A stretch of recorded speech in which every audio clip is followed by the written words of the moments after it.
อันล่างนี่ละมอบให้ไอ้คำน้อยเด้ออยู่นี่นอนมาเชียเลยเป็นบ่เป็นเอาเชียบังหนูอ่ะสิบอกเชียมันไอ้สิต้อน้ำต้อยังมาดอกเอาเลยก็ได้คันว่าจุดได้นะอย่าแต่มันบ่ไหม้ซะแหละพี่น้องเอ้ยอู้สามัคคีกันช่วยกัน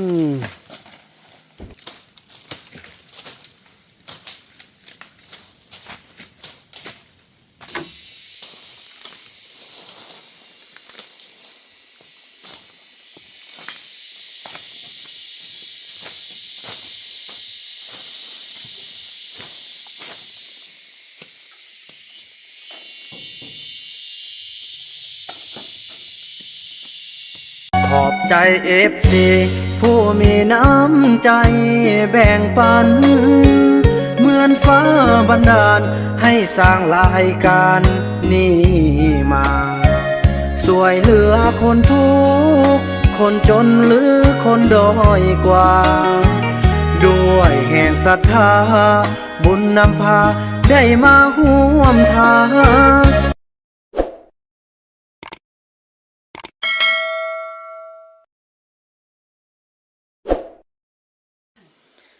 สบายดีท่านผู้ชมเนาะถือว่าคลิปนี้ก็เป็นคลิปที่บ่าวบุญนำจะได้นำพาทีมงานเราขึ้นไปอนามัยเนาะไอ้คำน้อยเนาะเนี่ยก็ไอ้คำน้อยว่าอยากได้เงินลังเทิงเนอะลูกได้อยู่เทิงนอนในร่มมันเป็นอะไรไล่คนโพดหลายคนโพดโอเคบ่เป็นยังเขาไปอนามัยบ่าวบุญนำจะขึ้นไปอนามัยเฮือนที่อันนั้นพี่น้องมี2ลังเนาะลังอันแม่จันดาลีและมอพน้องเด้ออยู่รักษาแล้วไอ้จีอยู่เฮือนอันแม่เจวอนเพิ่นช่วยหั่นเนาะเฮือนอันแม่จันดาลีช่วยแล้วน้องอยู่หั่นเฮาอยู่ข้างๆแล้วเฮาเฮ็ดห้องน้ำอยู่ทางกลางหั่นเนาะไปมานี่บ่อันถ้วยบ่วงเด้เอาลงบ่แม่นถ้วยบ่วงบัดนั้นจะเอาขึ้นเนาะพาเด้เอาไปละเอาไปละพี่น้องเอ้ยโอ้ถือว่าจะระดมกันไปหมดทุกคนเนาะไอ้คุณไปแล้วเนาะเพราะว่าไปไอ้ทรงช่วยกันเนาะคนละอันคนละไม้คนละมือเอากาไฟเด้อเอาเด้อใส่อันนั้นเด้อันนั้นเด้จกน้องเด้ไปไอ้คุณใส่บุญนำได้ไอ้คุณไอ้บ่มีเงินอยู่เด้เนาะพวกน้องมีแล้วช่วยไอ้เด้อพี่น้องเอ้ยเพราะว่าเฮือนหลังนี้เนาะเจแมนเอาไว้เป็นสร้างเก็บเครื่องเป็นเก็บข้าวเก็บหยังสิ่งที่สำคัญพี่น้องเอ้ยได้ครับนะเอาตัวนี้เลยตัวได้เป็นตาซับก็ซับเลยไปซาลีช่วยไอ้ได้ไปบ่มีก็เนี่ยเสียมเนี่ยเสียมเนี่ยไปช่วยไอ้ได้ไปช่วยกันไปพวกน้องมีเฮือนอยู่แล้วไอ้บ่มีเถอะไปช่วยไอ้ได้ไปช่วยกัน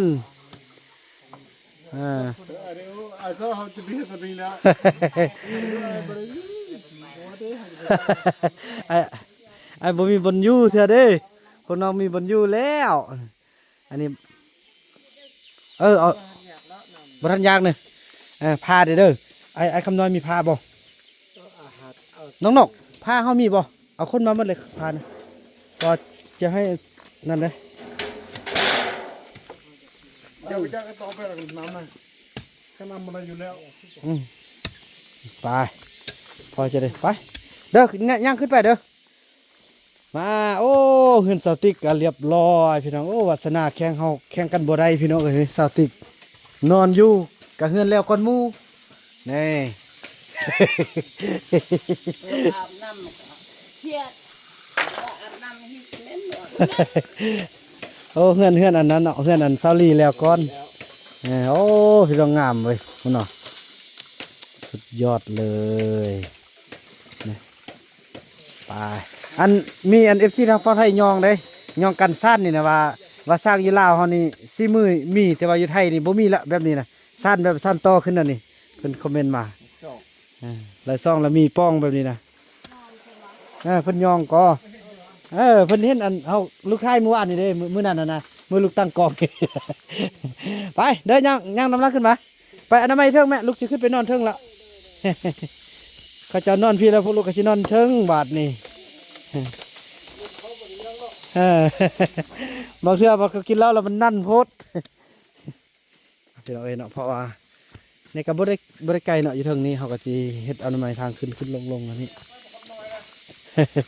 คำน้อยก็สิได้ลังนึงได้อยู่เทิงนึงเพิ่นว่า เฮือนเราไปฟ้อง อ่ะเห็นแล้วเอ้ยเนาะนั่นแหละ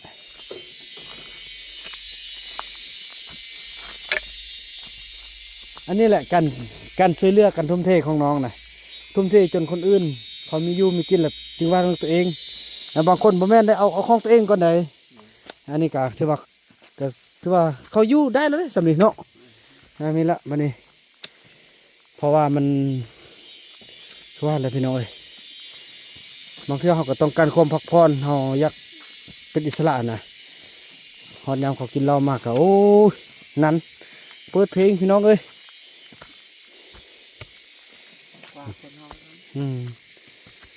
เฮ็ดนี่เฮ็ดออกก่อนฮอดยามมันมีเฮ็ดนะโอ้มันกระบกเริ่มล้นแล้วเนาะไอ้คำน้อยเพิ่นก็ว่าอยากได้ลังนึงอยู่เทิงกับมอบให้ลังนึงเลยเพราะอันนั้นไม่อ้อมคันบ่อ้อมแล้วมันมียุ่งนะมันซับก็อยู่ป่าเด้นี่นะชาวก็สิปลูกหมักเครือหมักแตงอยู่เทิงพี่ไอ้ท่านี้ออกให้ได้มันเขื่อนนี่ตัดออกหมดเลยเขื่อนโอ้เมื่อยเติบเด้นี่นะพี่น้อยเนาะคือไม่ลำนี้เอาลงแล้วเพราะว่าเอาลงเฮ็ดเฮือนสติ๊กกันแหละพี่น้องเอ้ยนี่ก็บรรษาด้วยบาบุนำในการซีทิศ5 กับ 5เฮ็ดแบบตู้สุภาพนี่น่ะน้ำเข้าน่ะคักเลย โอ้เขาเที่ยงกันได้มื้อนั้นว่าสิเอาตัดทางนี้สั่นก็ตัดอันนี้มันก็ล้มใส่เฮือนเด้อว่าแต่วันนี้เราเนี่ยได้ก็บ่สู้ว่าประสบการณ์สั่นประสบการณ์ก็ยากว่ะคันว่าจะฟังคมค่อยนี่คันไม่ล้มทับเฮือนค่อยบ่รับผิดชอบกัดฟันนำเจ้าในเจ้ารับผิดชอบเด้อว่ะเขาก็ยอมเขาก็เอาตามที่น้องบอกใส่เขาก็ตัดนั่นตัดแล้วก็ล้มไปนั่นนี้เนาะป้านี่เลยนำป้านี่แหละนี่แหละบัดนี้เขาสิอนามัยตามแค่นี้แหละอนามัยตีกันออมตัวนี้เลยเดี๋ยวว่าฟันเป็นกองไว้ต้นไม้นี่บ่ต้องฟันเด้อทุกต้นนี่บ่ต้องฟันเขาอนามัยออมตัวนี้แหละเขาทางออมมาเงี้ยเป็นกองนะมันนะเราก็จุดเนาะบัดแดดนี่แหละพี่น้องเอ้ยน้องบ่าวน้องก็จะได้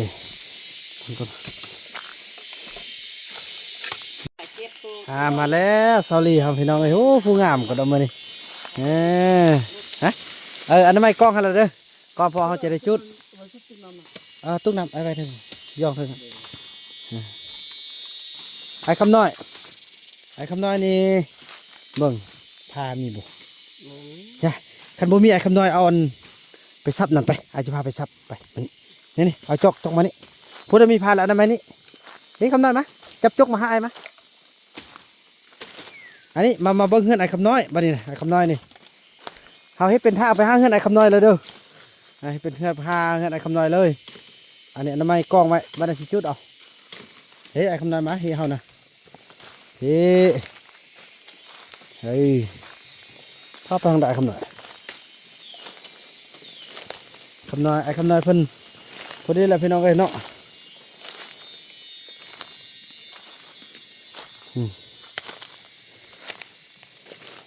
เอาให้ทางมันอันนี้หน่อยคำน้อยเนาะพอดีจะเอาขึ้นมาอนามัยไม่หกเบิดแล้วนี่พี่น้องเอ้ยถือว่าขึ้นมาเมื่อใดก็บ่ได้ขึ้นพอดีมันโอกาสดีนี่คำน้อยอันซ้ำเดี๋ยวอันเพื่อนหลังนี้มอบให้คำน้อยอยู่เด้อมักบ่เห็นจะเทื่อตีไปมาเบิ่งหิไปนี่พี่น้องอันนี้เขาก็จะได้ไม้ออกนี่จดหยดบุญหยดไวเห็นบ่อันนี้บ่ต้องฟันเด้อเอาไว้มันเยอะๆจริงๆเด้อโอ้โธ่นี่เสียเลยเสียเนี้ยอันหลังนี่ละมอบให้ไอ้คำน้อยเด้ออยู่นี่นอนมาเสียเลยเป็นบ่เป็นเสียบังเนื้อสิบอกเสียมันเป็นมัดเด้อนี่เด้อเสียเลยเสียออมเนี่ยเฮียนี่เสียออมมัดเด้อนี่เด้อมันเป็นเลยแล้วเขาเฮ็ดอันส่วนอยู่ลุ่มหันไอชิโต้น้ำต้นยังมาหรอกเอาเลย ลกก็ได้ตัวใดไปตาลกก็ลกแน่ลกไปที่มีลุ่มพุ่นอ่ะโยนที่มีลุ่มพุ่นเลยอ่านี่พี่น้องเนาะโอ้ขอโทษขออภัยไล่เวียกแม่เอ้ยเนาะลูกได้ขึ้นมาอนามัยให้ละบัดนี้แล้วก็มีคนมาเฝ้ามาเบิ่งมาแย่งละบัดนี้อยู่เทิงนี่ก็ป้ามีหดนู่ขึ้นมาพี่น้องเอ้ยโอ้ดินู่นอันนี้มันเครื่องที่เจ้าขึ้นมานอนสิได้แบ่งให้คำน้อยเด้แล้วสิปรับปรุงพี่น้องเอ้ยเนาะเนี่ยปรับปรุงโอ้ไอ้คำน้อยนี่สุดยอดได้พุ่นอ่ะคุณเห็นเรากางให้กลางหน้าทางหน้านี่ก็สิหาอนามัยแล้วก็สิปลูกผักปลูกอันสลีปลูกหยังล่ะพี่น้องเอ้ยเนาะให้ก็เจ้าที่แนะนำอันนี้เป็นส่วนตัวของอันบ่าวคำน้อยเนาะใส่ชีวิตอยู่ในป่าไปนี่แหละพี่น้องเอ้ยบ่าวน้ำก็จะมาอยู่เทิงแล้วก็เช็ดห้องน้ำนี่ว้าเบิ่งเช็ดห้องน้ำอยู่ระหว่างกลางหันเลยแหละเช็ดหันเนาะท่างนี้ก็ไปใส่พุ่นทางพุ่นก็มาใส่พี่เสียมันแปดเลยเด้อมักบอกให้ลังนี่น่ะคักเนาะมองให้น้องเลยเด้อทางนี้เขาจะปิดพี่น้องเนาะพอบ่ให้เที่ยวเขาจะมาเที่ยวเส้นเดียวลงไปพุ่นจะได้มาแปลงทำได้แปลงย่างให้เพิ่นดีๆได้เนี่ย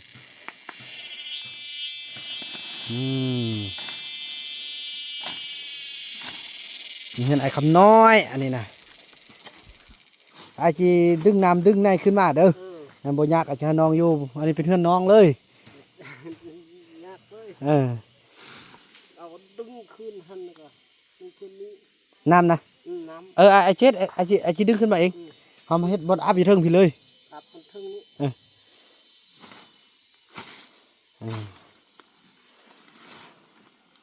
เสียเอาไปบังเวียกพวกเราเด้อเสียเอาไปหมดเดี๋ยวนี้มันแป้นหมดเลยเด้ออ้อมหมดเลยเป็นมดแล้วก็จุดบ้านจึงจุดอันนี้นี่ออกหมดเลยเด้ออย่าอันนี้นะเอาไปหมดเลยเด้อไปบังเวียกพวกกันเด้อพี่น้องจังสีแหละแบ่งเวียกเพิ่นโอ้เพิ่นหมักเลยพี่น้องเนาะ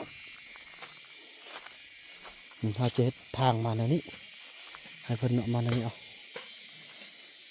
มันก็ดีก็อยู่ป่าแล้วพี่น้องเอ้ยใส่ชีวิตอยู่ในป่าแท้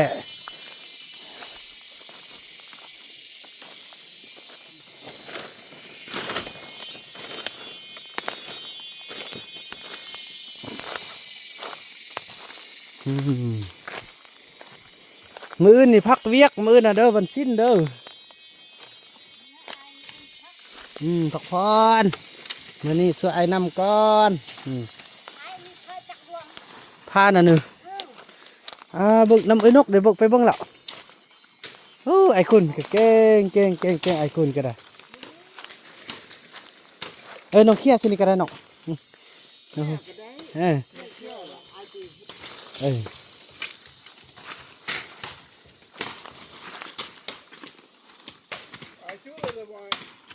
ก็ได้กันว่าจุดได้นะอย่าแต่มันบ่ไหม้ซะแหละเมื่อเอาไปซอกพาตึ้งก่อนเด้อมึงเธออยู่ได้นี่มีไปจักแล้วเบิ่งจีไข่เบิ่งก่อ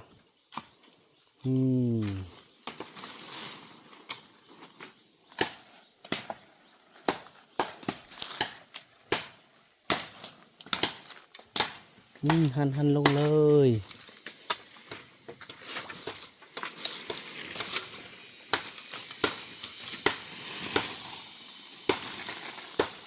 น้องอันเอาค่าตังกองขึ้นมาอะไรแล้วก็เอาอันกระแจรถหาอะไรพออาจจะไข่นี่บางเทื่อมีพายืลุ่มมีพาบ่พอพาบ่พอ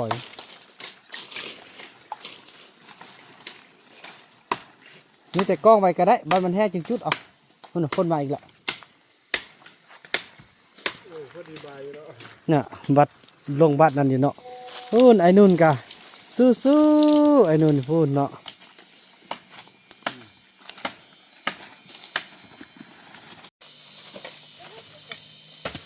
ไข่ก้อนก็ได้พี่น้องสามัคคีกัน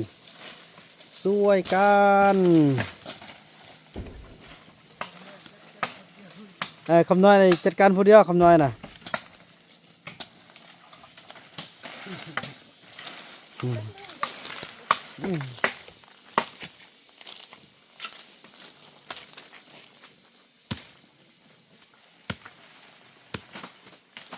อันนี้เทิกอันนั้นคืออันนั้นเนี่ยเติมกุ๊กอันคุกควายคุกควายเทิกนี่ไปดองเหล้านี่ โอ้เน้นเลย คุกควายเทิก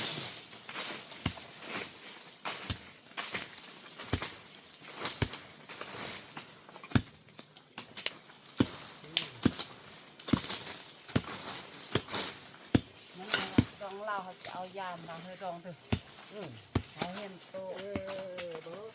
ยาท้องเข็นนะ บ่ไว้เลยเนาะนี่เนี่ยนี่เนี่ยต้องการ ไป เนาะ ล่ะถ้าเขาไปป่าเนาะจะเอามาเหอะเอิ้นยาอันนั้นมันเป็นสั้นเป็นสั้นเป็นแดงๆดองเราครับ เขากินยา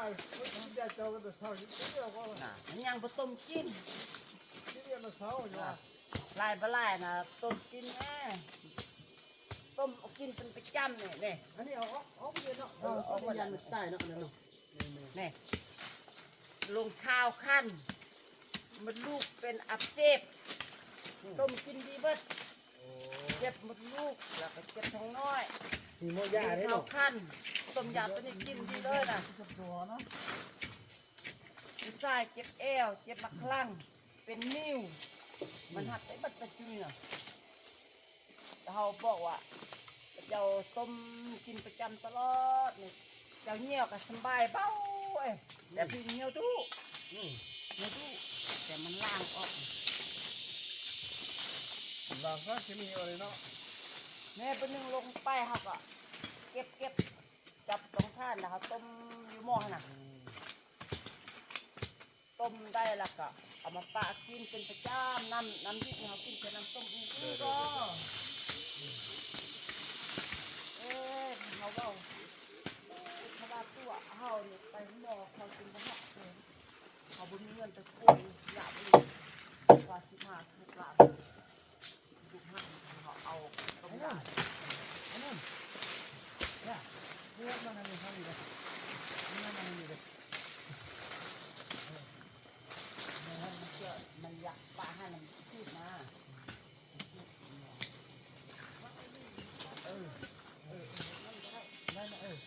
ปลาเนี่ยเลย อันนี้เราชุบเนี่ยเขาไม่เขาที่มีชื่อไม่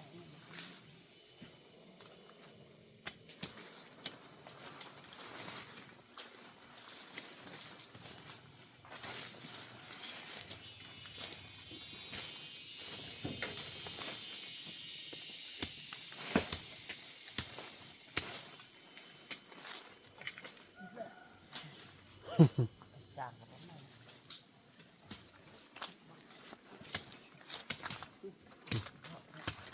ลุยกับพี่น้องเอ้ยทางนั้นก็แมันลุยทางนี้ก็ลุย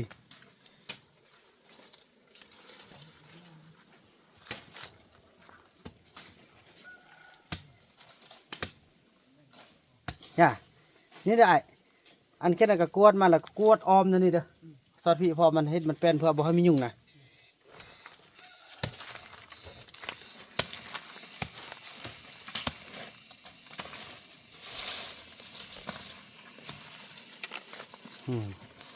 น่าสิไปช่วยอันคำหน่อยกันเด้อ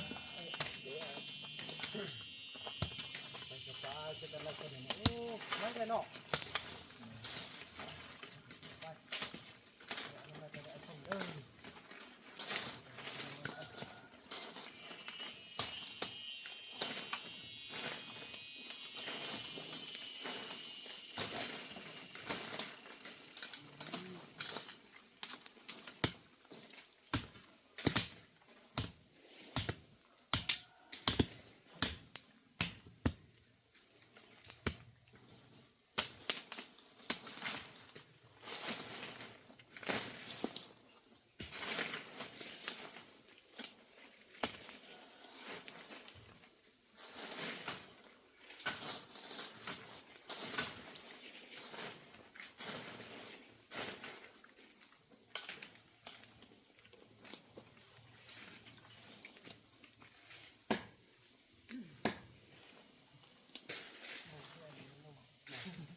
ากเหมือน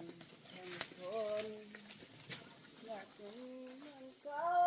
จะลาย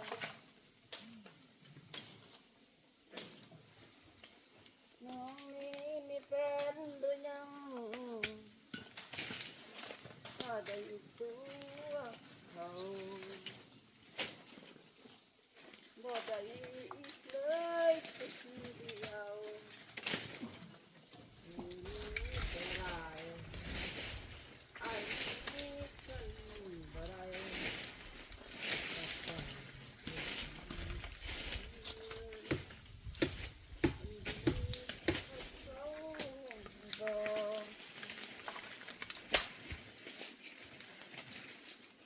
ลืมไป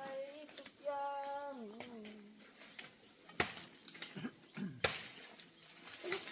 มันยังอยาก ว้าเดี๋ยวจะคู่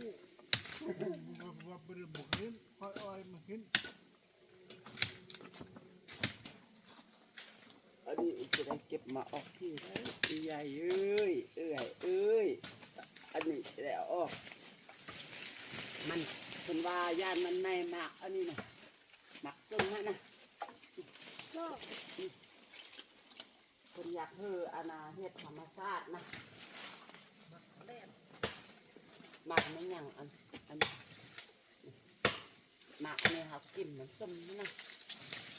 เป็นไง มันก็ หมักโคแลน มันเงี้ยว หมักเงี้ยวคนอยากเอาตัวนี้เป็นภาษาบ่เฮอมันตายนะ แม่น คนจะเอาไว้จำเจ๊ะหมักเงี้ยวหมักเงี้ยวเงี้ยวเงี้ยวตัวนี้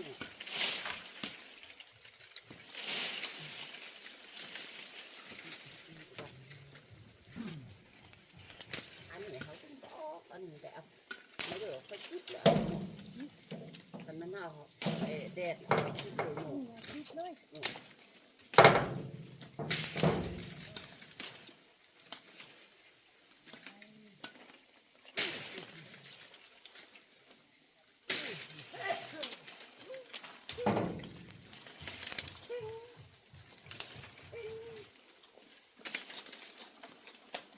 มะเงี้ยวมะเงี้ยว หมักโมแมวหมักทะเลหมักทะเล มะขวาแหลนไหม หมักทะเลป้าคันเขามีอันนั้นตัวอันนั้นคุกเนาะเขาคุกเหนือนี่ มะ เนาะ ไข่ขวาแหลน เนี่ยเขามีตัวอันจาราเห็นไหมเนาะผัก เบาเลยมันง่ายโหด ง่ายพูด มันง่ายเบา เมื่อกี้เคยว่าจับเส้นยามากบ่เห็นจ้าจ้ะมาทะเลมาดิ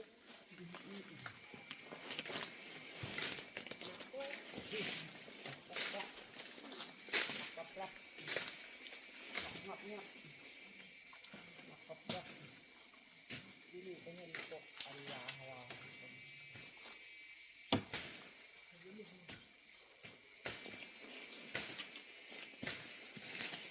สาวติ๊กไปนำตาเฮาเนี่ยโอ้ม่วนโอ้แค่แหละคันไอ้ติ๊กเนี่ยไปนำเฮาตาเฮาเนี่ยโอ้คักโอ้เสร็จยังในม่วนได้เดี๋ยวเพิ่นไปทางอันนี้ถ้าเห็นเขาก็ขึ้นเองเห็ดนี่เนาะเขาก็ขึ้นเอง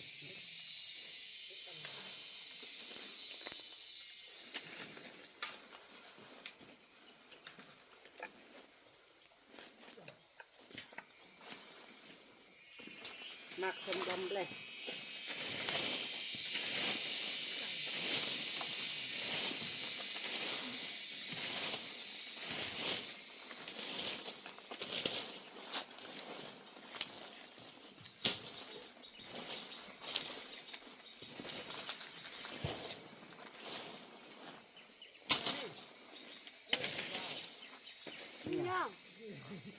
ก่อน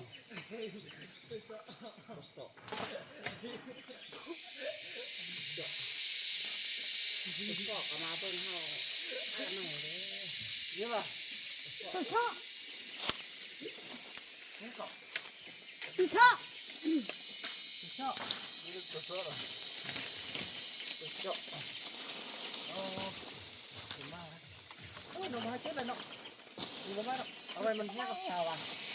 คือจะกดทางอันนี้แล้วท่านก็รับก่อนแดดมันจุดแดดมันจุดอันนี้ก็ได้ นั่นแหละ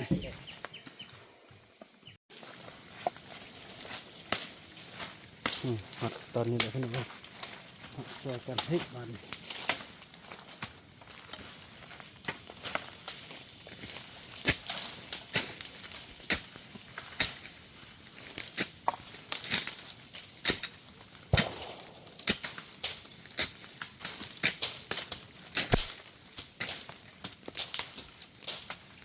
นี่เนาะพันที่เอาพันนี้นั่นพอแล้วอ๋อพันไหน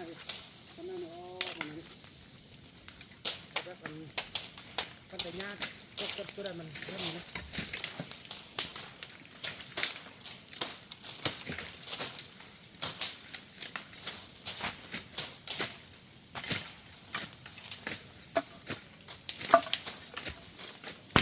ข้างนอกก็ขึ้นเต็มเลยอย่างนอกตั้งแต่พวกมันนี่เลย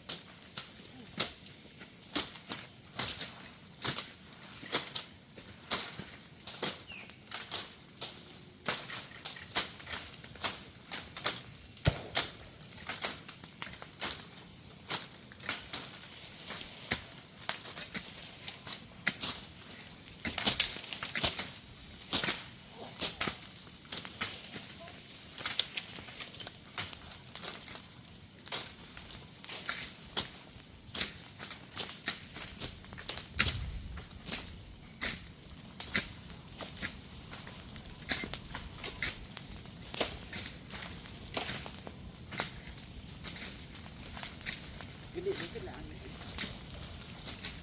ส่งเดี๋ยวนี้ได้ก็ส่งแต่นั้น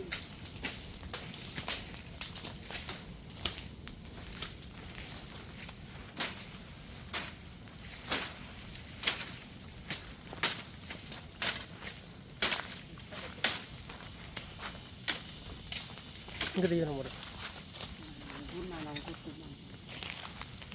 ง่ายกันน้ำนี่นึงมันแห้งไปอ่ะ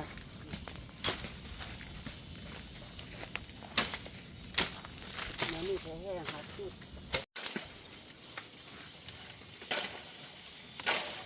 ไอ้คุณก็จะลุ่มพูนไอ้คุณ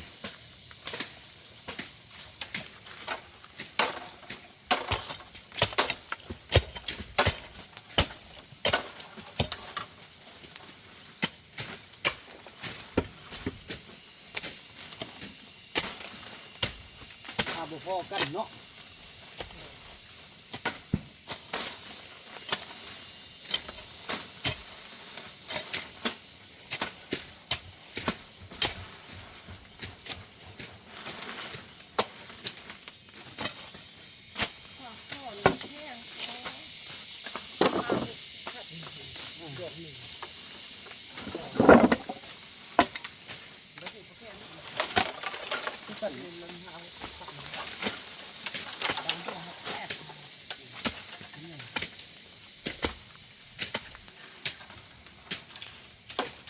มาแล้ว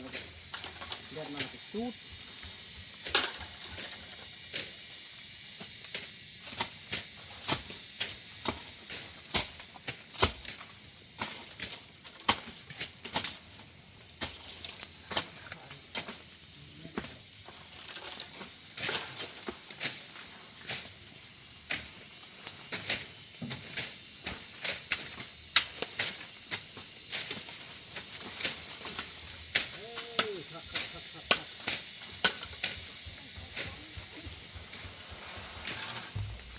โอ้แต่ละคนช่วยกันขนาดเลยพี่น้องเอ้ยเนาะไอ้เครื่องเนาะ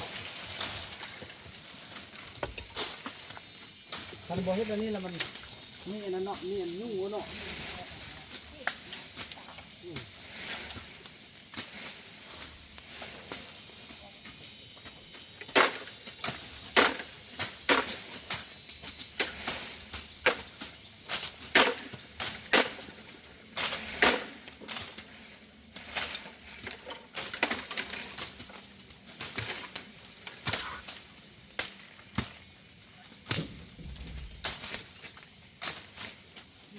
เ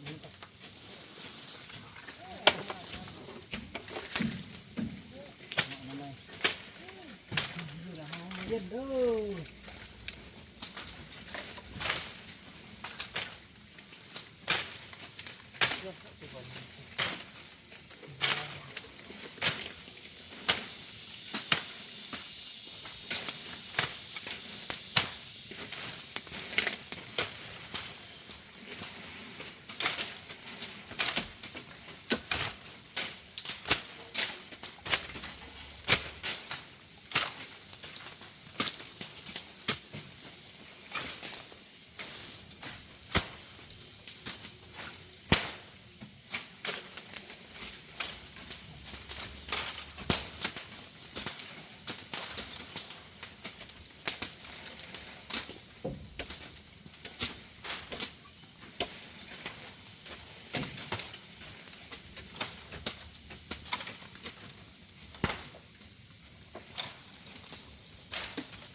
อ ขันหอมจักพอตัดคิดอันนี้นะไอ้ใบเนาะเอาไปสั่งมะนาวโอ้ยมันจะใส่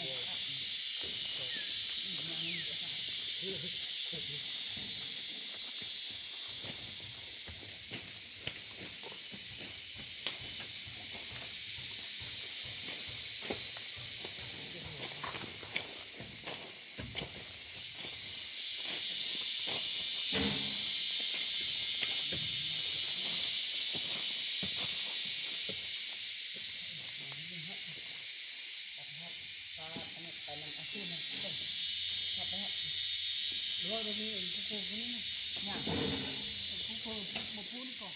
ปูนกุ๊กกุ๊กก่อนตายแล้วตายแล้วนี่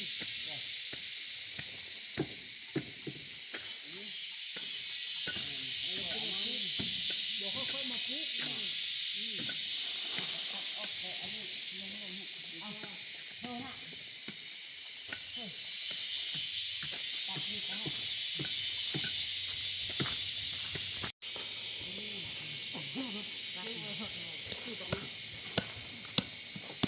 แม่ที่เอาปุ๊บลุงอันนี้ทำไมเธอป่ะ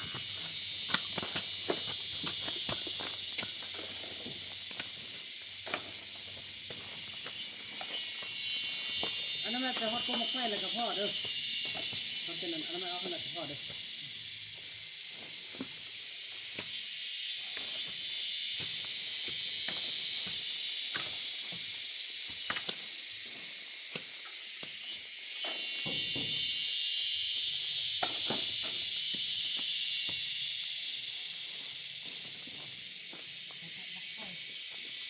ตัวมะไฟแล้วนี่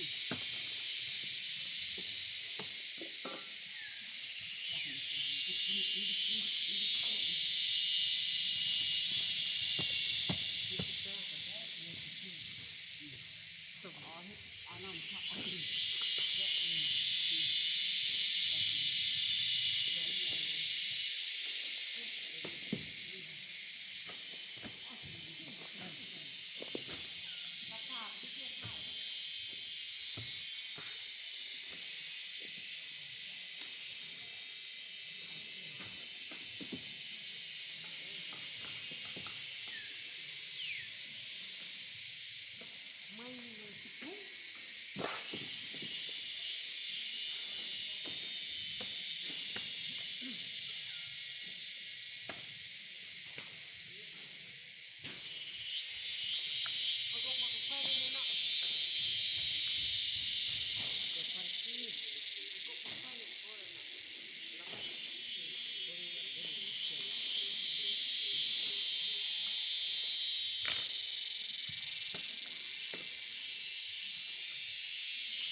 ป่วยจะซ่อมท่าน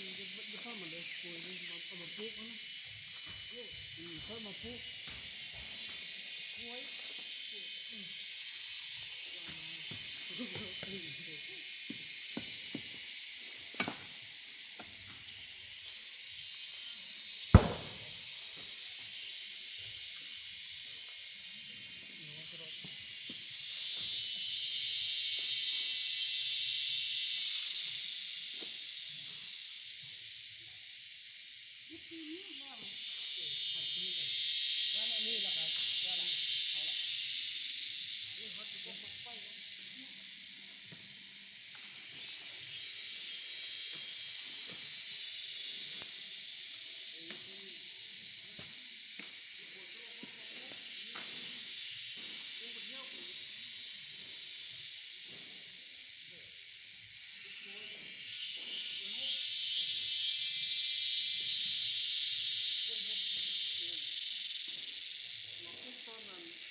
โอ้สำเร็จเนาะ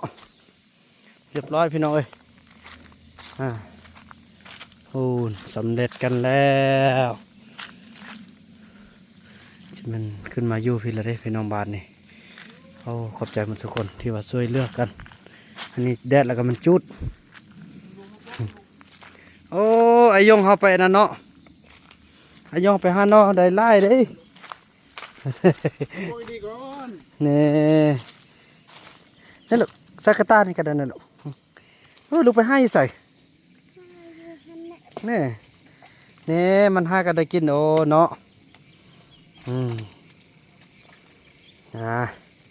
พี่น้องเอ้ยหน่อไม้เฮาก็สิได้แกงนี่มันหาแต่ยุ่งนี่เด้อพี่น้องเอ้ยตอนได้ดังไฟตลอดแล้วนะนี่มันหาแต่ห้องน้ำนี่เฮาสิเอาไว้ใส่นี่ห้องน้ำนี่คันเอาว่าเบิ่งเอาไว้ทางใดวะทางนี้บ่ไปห้องน้ำนี่ คุณนำเห็นก็ต้องบานอย่างนี้ สักแค่นี้เนาะแค่นี้ครับมันได้ใส่ได้ล่างนั้นพร้อมเนาะแม่อะไรพี่น้องเอ้ยมาเบิ่งแล้วมันทางนี้แท้นั่นเนื้อสองอัน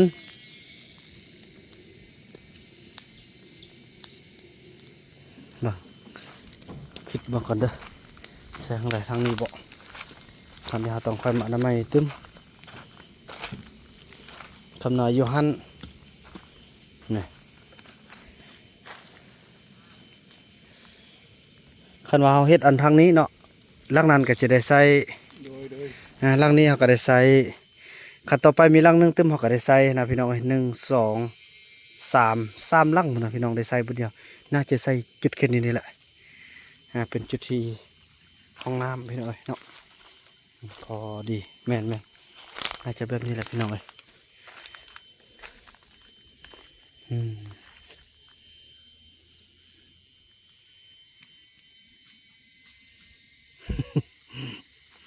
ชีวิตคือการดิ้นรนแท้ๆพี่น้องนะนี่ บทจัดการใช้นิดนึงเลย เนาะ อืม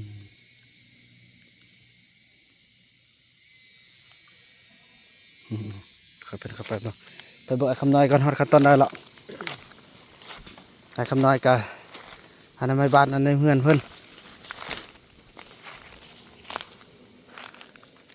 ไอ้คำน้อยแท้ทัดมาทางนี้เด้อพี่น้องมึงหรือว่าเจ็ดนานี่ทางนี้บ่หึห้องน้ำนี่เลยว่ามันเสด็จแต่ซ่องอันหนึ่งนะเนาะมองก่อนเด้อคำน้อยนี่เจาะทางมาแล้วเด้คำน้อยนี่คันเจาะทางมานี่จำเป็นต้องได้เฮ็ดทางนี้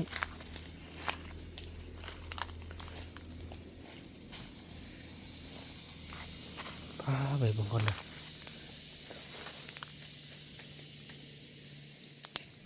คิดได้ว่าคำน้อยอย่าคำน้อยทางนี้มันตึบโพดบ่ให้เจาะมาบ่เอาไปทางนั้นบ่มันตึบเนี่ยมาก่อนมาก่อนมาก่อนเอาให้ห้องน้ำก่อนห้องน้ำมาเช็ดบนไหนวะถูกเกี่ยงกันลาดละไอ้คำน้อยครับสุดยอดเก่งไรเก่งไรเนาะนี่คำน้อยมานี่ซะบ่เคยแล้วพากันพักผ่อนมาเนี่ย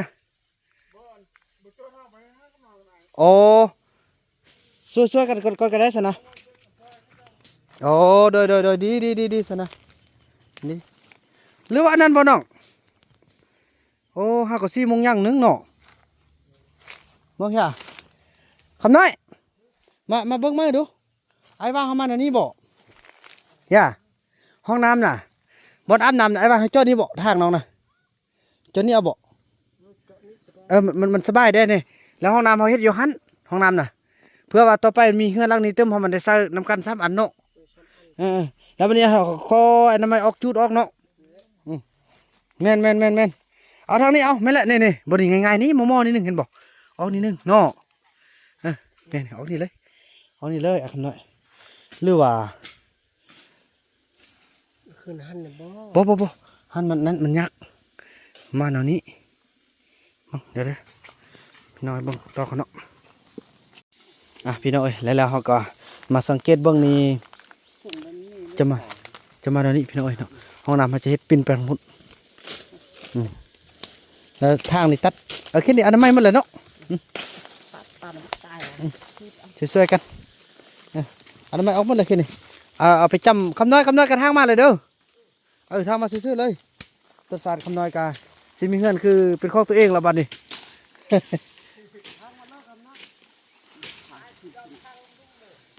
ทางจิตทางไปใส่น้ำกันทางใส่น้ำกัน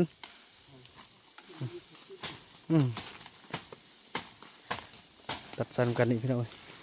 ซื้อเนาะไอ้คุณเนาะสวยไอ้คำน้อยเนาะเขามีเฮือนยืมลุ่มเลยเนาะอันนี้ไว้ให้ไอ้คำน้อยเนาะบางเทื่อก็ขึ้นมาเป็นแล้วแหละเพราะว่าเมื่อกี้น้องว่าแล้วนี่ถ้าเศร้านะเรามาขึ้นไปขึ้นมาแล้วช่วยกันก่อนมัน5 ก็ 4 โมงยังนึงทางไปหาไอ้คำน้อยพ่นบันนี่ลูกชายก็ไปซอกนอกอะหลายๆเติบโอ้พี่น้องเอ้ยยัดมาแล้วบันนี้นะแต่จริงยังวันเวทหนึ่งนะ4 โมงยังนึงสวยๆกันคนละเล็กคนละน้อย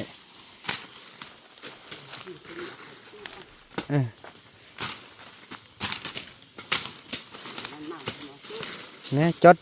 ดกันเลยกันนั่นเลยเนาะจดกันก็สบายแล้วนี่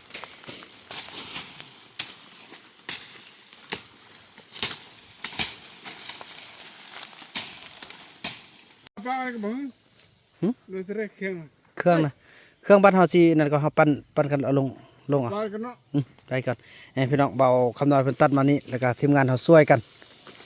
ไปพักผ่อนก่อนบัดนี้เนาะขอบใจมันสักคนเพราะนั้นคำน้อยเฮาอยู่เนี่ยคออนามัยหมดนี่เนาะมันแป้นหมดเนาะ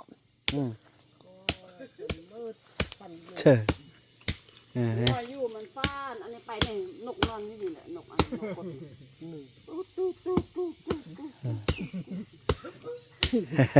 นอนมาแล้วเอาเสื้อไปถือว่า